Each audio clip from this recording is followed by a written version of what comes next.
verbally abusive in a public place, which would be a section 4A public order. I have it all offence. recorded, officer. That's fine. Do you want me to show you the recording? Not at the moment, but I want. Because I could show you the recording. I want you to. And then you would know. Details, and I've explained it to you. You've asked me to explain it to you, and I've laid. In this episode, Now Yorkshire is flying a drone outside a police station when a sergeant escalates the situation unnecessarily. She claims he swore at her, but the footage does not appear to support that allegation.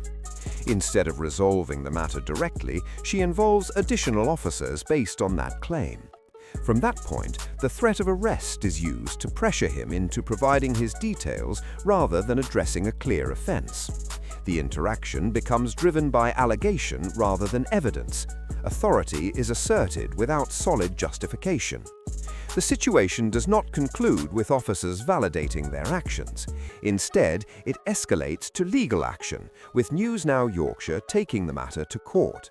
The incident highlights how a single unsupported claim by a senior officer can shape the entire encounter and lead to serious consequences. Research project, anything like that? I don't know yet at the minute. Okay. Just sort of flying around, see what happens. Right. I understand an officer's just tried to have a word with you on the way into the car park. She sort of shouted at me in a plainclothes personal car, so I didn't have a clue who she was. Apparently you've told her to pee off. Did I? That's what she said to us. If that's the case, that's not acceptable, is it? Well, that's why we wear independent witnesses that never lie. Right. What do you mean by that? Right, okay. Well, yeah, I've got mine on as well, so... Well, thanks for letting me know. Can I take your details, just so we know what you're doing, and you're recorded on our systems, and we've got the fact what you're doing, and to make sure you're not up to no good? No, I'd rather not, if that's okay. Okay. Why is that? Because I haven't done anything wrong. Well, I just need to make sure that you're not, like, sort of in line with any terrorist groups or anything like that you could be using for hostile reconnaissance or anything of that nature. Do you suspect I'm a terrorist officer? Well, I don't know until I speak to you. Do I? Until I take your details and check you through. Is that what you do with everybody? If you're being verbally abusive to people, then you have technically committed a public order offence for which I would require your details. Okay. The officers approach him, already accepting the claim that he swore at the sergeant as fact. Instead of debating, Now Yorkshire calmly points to his body-worn camera, highlighting the importance of independent recording. This immediately exposes the imbalance between a verbal allegation and actual footage. Rather than reassess, the officers escalate the situation. When he refuses to provide his details, they shift to suggesting a need to check for links to terrorist groups. This is not supported by evidence, but appears to be a pressure tactic. The interaction shows how quickly minor allegations can be used to justify heavier powers. It highlights the role of recording in challenging unsupported claims and preventing authority from being asserted without proof. So that's why I'm asking you for them as well. Right. So could I have your name and date of birth and address, please? What, you think I've committed a public order offence? Yeah, because an officer's just told me that you've sworn at her in the street. Well, I need to get her to make that statement then, because she's lying. Well, she's just told me as she's driven in that you've sworn at her. Did she? Yeah. Right, well, I'll be making a complaint about her then. That's absolutely fine. And if you take my details, I will have to sue West Yorkshire Police. That's not a problem. You feel free to do so. The reason I've explained the reasons why I'm asking you for your details. What happens if I don't give my details? Then you're potentially committing an offence. Well, I will. It's a lot easier if you do, isn't it? Yeah, I don't want to give my details. Okay. I will if you tell me that I'll be arrested if I don't. Well, potentially you may be. Yeah, it may make your arrest necessary under Section 24 of the Police and Criminal Evidence Act, because your name and address can't be verified. Right. And I've got reasonable grounds to suspect that you've committed an offence. What reasonable grounds is that? But I've been told by a fellow officer that you've been verbally abusive in a public place, which would be a Section 4A public order. I have it all offence. recorded, officer. That's fine. Do you want me to show you the recording? Not at the moment, but I want. Because I could show you the recording. I want you to. And then you would know. Details, and I've explained it to you. You've asked me to explain it to you, and I've laid it out plain and simple. At this stage, the logic behind the officers' actions completely falls apart. They claim a public order offence has occurred solely because the sergeant alleges it, not because of any observable conduct. When Now Yorkshire asks what happens if he refuses to provide his details, the response becomes circular. They suggest that refusal could itself become another offence, potentially justifying arrest. This is not a clear legal basis, but a recycling of threats. Invoking Section 24 of PACE only highlights the weakness of their position. Arrest necessity must be based on evidence and specific criteria, not on rank, convenience, or unverified claims. In this situation, the only foundation is a colleague's allegation. Even when footage is offered that could immediately clarify the matter, the officers refuse to review it. That refusal is significant. Avoiding readily available evidence suggests a reluctance to challenge their own narrative. When officers decline to examine proof that might resolve the situation, it raises serious concerns about intent and accountability. I don't think I have to give my details, officer. You do. I do. You've been verbally abusive towards somebody. I haven't, though. She's alleging that you have. I haven't, though. As I said before, I've got reasonable grounds to suspect that you've committed a public order offence. But I haven't. Okay, listen to me. Because of that nature, that's why I require your details. And right. as I've explained to you, if you don't give me your name and address, and can't verify who you are, it may make your arrest necessary in order to ascertain those details. Will you arrest me if I don't? I'm not saying I definitely will, but I'm saying it may make your arrest necessary. Am I being detained right now? At the moment, because I need your details. Yeah, I'm being detained. Potentially, if you don't give me your details, you may be arrested. Is what No, I'm saying. No, I just want to check if I'm being detained right now. I don't understand why you can't just give me your details. I'd rather not. That's the point. But I'm asking you to. If I have to by law, then I will. You do have to by law, yeah. Okay, and what section of law says I have to? I'm telling you that because you've committed an offence. I haven't, though. I suspect that you have. You suspect that I have? I suspect that you have. Okay. I only need reasonable grounds to suspect. That's 2 to 3 out of 10 on the scale of 1 to 10. Yeah. I've got that reasonable suspicion. Yeah, okay? yeah. Can you let me know that lady's name or collar number? That will be Sergeant. I can't remember her surname, but I can find it out for you. That's not a problem. Yeah, before I leave here, I'd like to know. She's a sergeant who was off duty at the time, coming into work for whatever reason. I don't know why. Yeah, because she's a police officer. lied to you. Now you've threatened me with arrest, which has now made me have to give my details. So I will have to make a call to my solicitor. Yeah, that's absolutely fine. Yeah. The officers corner him with a manufactured claim of necessity.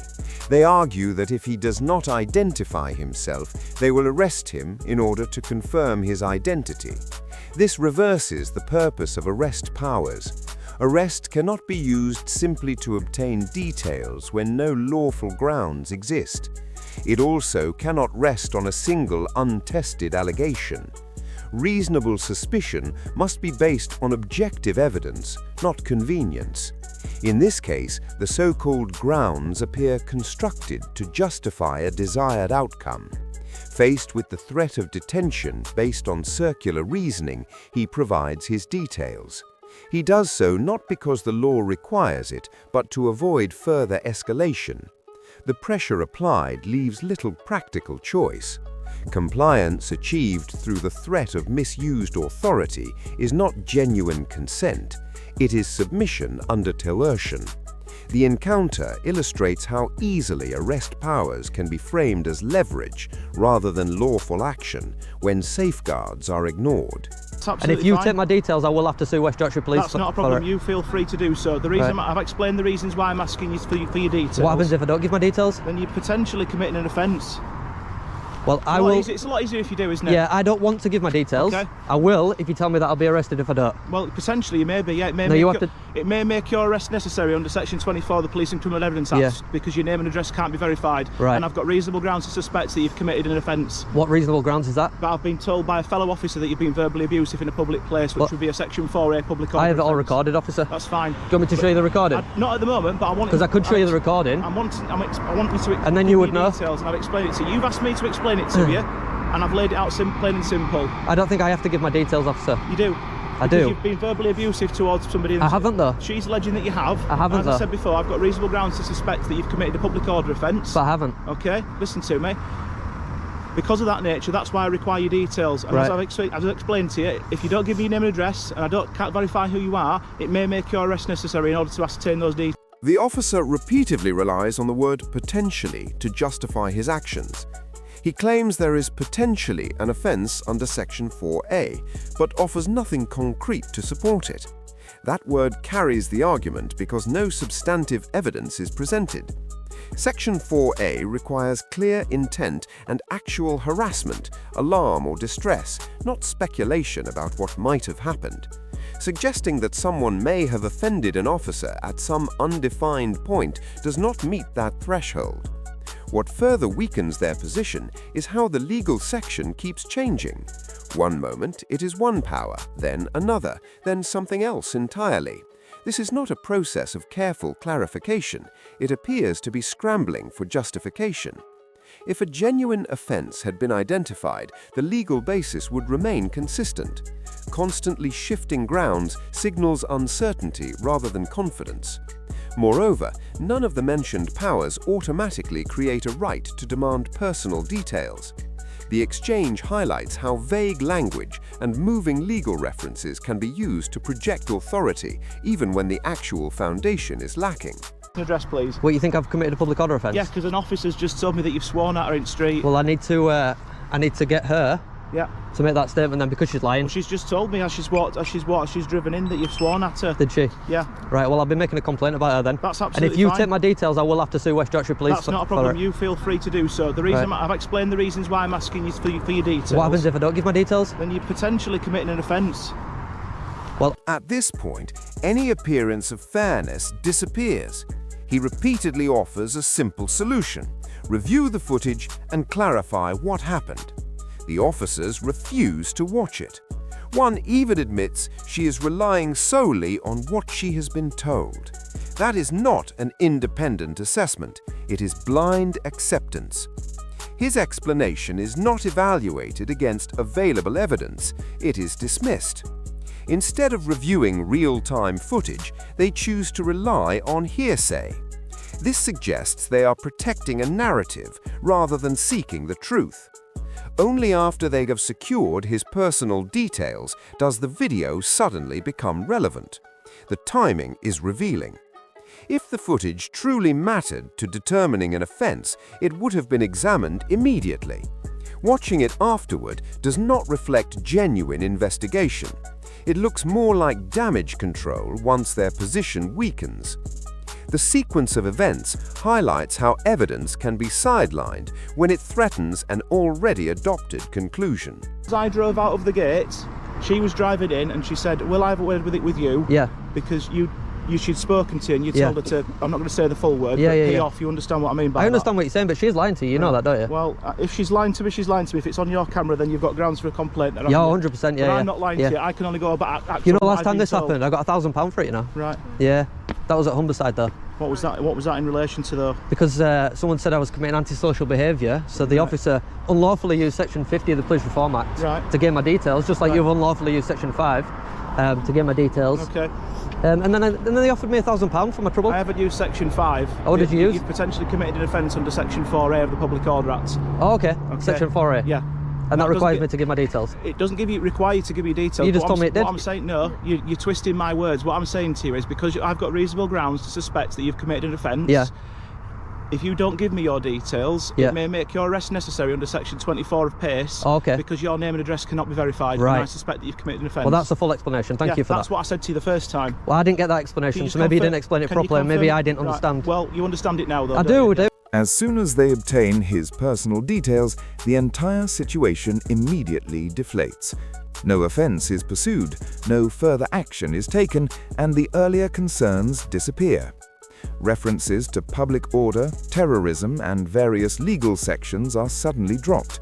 This abrupt shift is telling. If those claims had genuine substance, they would not have been abandoned so quickly. Real offences are investigated thoroughly, not discarded once identification is secured. The speed at which the matter ends suggests that resolving a crime was never the true objective. The primary goal appears to have been obtaining his identity. Once that objective was achieved, the justification for continued engagement vanished. The earlier legal language and escalating threats were not part of a legitimate investigative pathway. They functioned as leverage to pressure compliance. The encounter demonstrates how authority can be framed through serious terminology, even when the underlying purpose is far narrower. Take any further action against it? No further action? Yeah. Why? Because you know that she's a liar? I'm going to give you words of advice. No, I don't want your words of advice. Well, I'm going to offer you you can them. stick your words of advice. Right, I'm going to offer you them anyway. No, I don't want them. Be careful how you speak to people in future. But I didn't speak to anybody in any... she's a liar. I never told her to pee off. She's an absolute liar. I will be making a complaint. I will be suing. Thank you very much. What's your details? 6468. From the station? Yep. Your details? 290. From the station? Yep. And her details? She'll find those out for you. I believe her name's Sergeant Wiltshire, or Wiltshire, my apologies. Sergeant Wiltshire? Yep. And her numbers? I don't know them. Well, I need her numbers. I don't know them. We'll have to radio through then. I don't know them. She's the one that made the complaint. I need to make a complaint about the lying sergeant. Just ask to speak to Sergeant Wiltshire. She works on Team 4 Patrol South at Ellen Road. That's all you'll need. Well, can't you just radio through and ask for her details? No, because she's not actually on duty at the moment, because she was in, as you said, she was in a civilian car in a civilian clothing, so she's... You could ring the control room and ask what her collar number is. I can't do that at the moment because I'm too busy, but you've got all the details. But you weren't too busy to come and stop to talk to me? Thank you very much. Yeah, see you later, sausages. I prefer bacon.